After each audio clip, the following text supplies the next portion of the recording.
আসসালামু আলাইকুম রহমতুল্লাহ বরকাতুহ।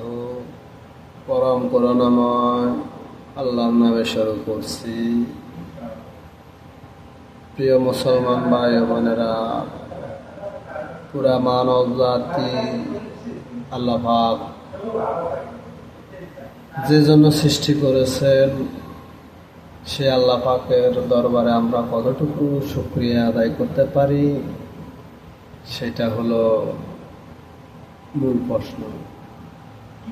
সেটাই যদি জবাব আমার কাছে থাকে তাহলে তো কোনো এতে সন্দেহ নাই। আর বিশেষ করে এই কথা বলার জন্য এসেছি, আমরা গেছে পর্বে যেটা বলেছিলাম যে নাস্তিক যারা, মুরতাদ যারা আল্লাহরে বিশ্বাস করে না, পরকালে বিশ্বাস করে না, তাদের সাথে আমাদের সাথে দ্বন্দ্ব হলো। তারা বিশ্বাস করেন না, আমরা বিশ্বাস করি। এতে কিন্তু তারা ক্ষান্ত না, এরা আমাকেটা ভুল এটা স্বীকার করার জন্য উঠে পড়ে লেগেছে। তো তাদেরকে আমি ওই কথাই বলবো, ভাই আপনারা আল্লাহরে মানবেন না, সেটা আপনাদের ব্যক্তিগত ব্যাপার। আপনারা আখিরাতে বিশ্বাস করেন না, কিন্তু আরেকজনরে আপনারা এগুলা বলতে পারেন না, ঠিক আছে? আর যদি আপনাদের এতই সত্যবাদী হইয়া থাকেন আপনারা, তাহলে আসেন ফয়সালা করেন আল্লাহ পাক। আর আপনাকে পক্ষ থেকে আপনারা কি করবেন জানি না, আমাকে পক্ষ থেকে আপনাদের বিরুদ্ধে, আপনাদের সাথে যুদ্ধ করার জন্য বলা হয়েছে। এখন আপনাদের সাথে একমাত্র যুদ্ধ করলে করা যায়। তো এই জন্যই এমনি ব্যক্তিগত বলতে আপনি অনেকটা কথা বলছেন।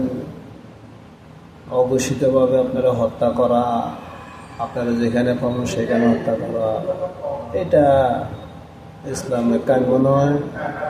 আপনার সাথে তর্ক বিতর্ক বস অনেক কিছু হবে, এটা চলমান থাকবে, যুগ যুগ ছিল, আজীবন আছে, এখনো থাকবে, ভবিষ্যতেও থাকবে। তো সেই জন্যই আপনাদের সাথে শুধু একটি, যদি আপনারা আপনাদের সত্য জায়গা থেকে আপনারা লড়াই করতে চান, তাহলে ঘোষণা দিতে পারেন। আমাদের মুসলমানেরা যারা ইসলামে বিশ্বাসী, আল্লাহরে বিশ্বাসী, পরকালে বিশ্বাসী, তাদের পক্ষ থেকেও ঘোষণা আছে, তোমরা লড়াই করো, জেহাদ করো, ঘোষিত করো, অঘোষিত না, ঘোষণা দিয়ে করো, ঠিক আছে? এটার জন্য কি আপনারা প্রস্তুত আছেন কিনা সেটা আপনারাই ভালো জানেন। তাই আপনার দিন আপনি পালন করেন, মুসলমানদের দিন মুসলমানদেরকে পালন করতে দেন। এই হলো আমার কথা আজকে এখান পর্যন্ত।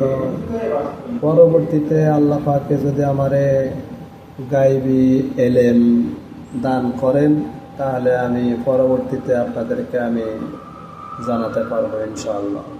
আল্লাহ হাফেজ, ভালো থাকেন, সুস্থ থাকেন।